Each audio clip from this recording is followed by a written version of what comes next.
Good afternoon. Thanks so much for joining us for DC News Now here at 4. I'm Annalisa Gale. Mark Hall has the week off. Well, breaking news in the district, a construction worker that fire officials were working to rescue has now died following the collapse of a two-story row home in Northwest Washington.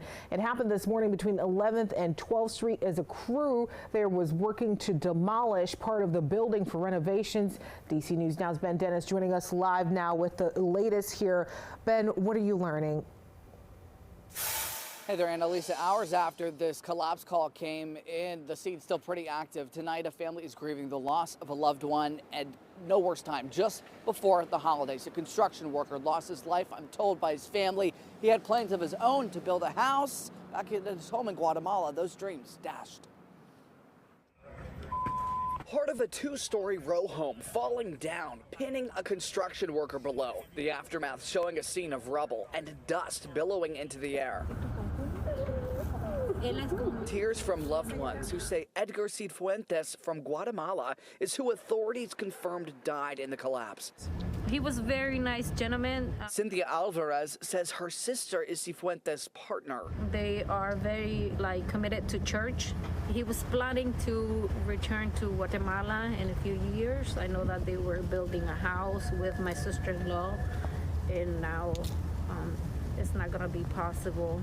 DC Fire says they got a call for a building collapse and a construction worker trapped just after 9:30 this morning, telling us the rescue had to be called off several hours later because of how dangerous the conditions were. Records show the building did have a demolition permit, and DC Fire says it was actively under renovation. We do know that the building was permitted and that there'll be an investigation and to understand what work was actually being performed at the time. You know, I'm really shocked to see that the building collapsed. Maria Busquets lives nearby. It's just absolutely tragic to me. It's Christmas. You know, think of the guy and the family. It's just really, really sad. And so to think that that person is just trying to help out the family and then all of a sudden they might be gone. Oh my God, I can't imagine. DC Fire says there were no apparent problems with utilities at the home at the time. We did reach out to the person who is registered to the LLC on the property records here. They did not want to comment. It is also unknown what construction company may have been hired to do some work here on V Street in Northwest between 11th and 12th. Investigators are still trying to figure out exactly how part of that building came down. Ben Dennis, DC News Now. Back to you. Oh, definitely tough one. Thank you. And taking a live look outside at the National Mall, it's looking beautiful, but looks can be deceiving. We may not see a white Christmas this year, but we are definitely expecting a wintry mix during tomorrow's morning commute for Christmas Eve. Let's turn over to meteorologist Brittany Ward now with the latest. Brittany, yeah, I'm definitely bracing myself for that one. Yeah, you know, any last minute travel, especially as you are heading out the door tomorrow, you want to make sure you are taking your time because we are going to be tracking a wintry mix. Now, satellite and radar are showing you right now, we are starting to see those clouds begin to fill the DMV. That will be the trend as we head through much of the day to much of the evening, but it will be a dry Monday night. Zooming satellite and radar out to show you the wider picture, we are awaiting our next storm system right now that's out towards the Midwest. This will be moving in early tomorrow morning, providing us with some of that wintry mix across the area. So traveling tomorrow will be a bit tricky. Temperature wise, not looking too bad at this hour. We're sitting at 35 degrees right now in the nation's capital. Lower 30s as you head over there to Hagerstown, 36 currently in Fredericksburg, Virginia. Now for the rest of your evening, we'll slowly start to see those temperatures begin to tumble, mainly getting into the upper 20s as we head right around that 9 o'clock hour, holding on to the upper 20s through the overnight and even to kick start your morning tomorrow. So will be another chilly start. But again, tomorrow we are going to be tracking some of that wintry mix as we head through your Tuesday morning. So what to expect?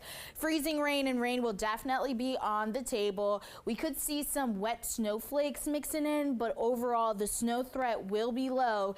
Some iciness will also be possible, but that also looks to stay on the lower end. So keep it here. We'll have a full breakdown of this forecast, the timing of when we could see everything moving in, coming up, Annalisa, in just a bit.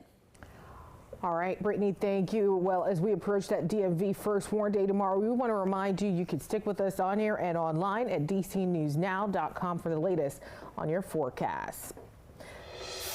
And happening now, a lot of people are flying and driving to their holiday destinations right now. AAA projecting 119.3 million people will travel 50 miles onto New Year's Day. DC News Now's Daniel Hamburg is live in Springfield, Virginia. They're overlooking I-95 during the rush hour. Daniel, what's traffic looking like? It looks like it's a little slow. It is a little bit slow here. Looking down right here over 95, you can see the express lanes are moving a little bit more than the right-hand lane here, not the express lane. So we do know this is, of course, getting into rush hour, but it did seem today started a little bit earlier with the amount of traffic on the roads here. AAA saying the worst time to drive today until 6 p.m. If you're hitting the road tomorrow or Wednesday, though, minimal traffic impact is expected. AAA says 90% of travelers will be driving. That's 107 million people, which is 2.5 million higher than last year. Good news, a little bit, gas prices are lower than this time last year, with the national average right now sitting at $3.04 a gallon. Of course, we're expecting some potentially slick conditions Tuesday morning, as Brittany was just saying. So if you are planning to hit the road early, make sure to pay extra attention and leave some extra time. But for right now, we'll continue monitoring these conditions both on the road and at the airports. Of course, we know this morning some people were getting out of their cars so that they could make their flights. So definitely leave some time if you're planning to travel anywhere. For now, we're live in Springfield, Virginia. Daniel Hamburg, DC News Now. All right, Daniel, thank you. Well, new details on a deadly shooting in Prince George's County over the weekend. We're now learning more about the victim. Police say 21-year-old Jaquise Fry died after being shot several times in District Heights. It happened Saturday near Walker Mill Road and Karen Boulevard. So far, no arrests have been made there. All right. Switching gears now and turning now to sports. Commanders fans are still on a high after a big win at home Sunday against the Philadelphia Eagles. The team is now having their best start in over a decade. Sports anchor Blandy Flores now joining us with the latest from head coach Dan Quinn. They just had a news conference. What is he saying this afternoon, Brandy? Well, Annalisa, a lot of excitement, a lot of positivity, because now they're looking towards the playoffs, and their win against Philly was huge. Now with the win next week against Atlanta, they are in the playoffs. And if the Commanders win out and the Eagles lose out, the Commanders will win the division. And look, back to yesterday, the win was ugly. The team turned the ball over 5 times. And when push came to shove, it was all Jayden Daniels, the rookie quarterback, able to maintain a calm composure, leading his team down the field to get the winning touchdown. 5 total touchdowns from JD, 2 interceptions, but all grit from the rookie, giving the DMV a wonderful Christmas present. Today, head coach Dan Quinn spoke with the media and continued to praise his rookie QB. And that's the fun part, where you're seeing, guys improve upon it. He's always had, in the big moments, not a flair for it, but a confidence into that spot. And that I learned early. There's certain plays, obviously, now that we're much further along, that he feels more comfortable than others. But I would say in these big moments, that's when he does seem the strongest. All focus for the Commanders are on the Atlanta Falcons this week. That game flexed to Sunday Night Football as we see 2 rookie quarterbacks, Daniels and Michael Penix Jr. for Atlanta, going head-to-head with the playoffs on the line for both of these teams. So it should be a great one at Northwest next Sunday, Annalisa. All right, sounds exciting. Well, thank you. And DC is now expected to take control of the RFK Stadium site. The Senate passing the stadium bill early Saturday morning. The new development was a stunning twist that took DC leaders by surprise there. If signed by President Biden, DC would secure a 90-year lease over the federal land. The city could then begin their negotiations with the Commanders to lure them back to the nation's capital.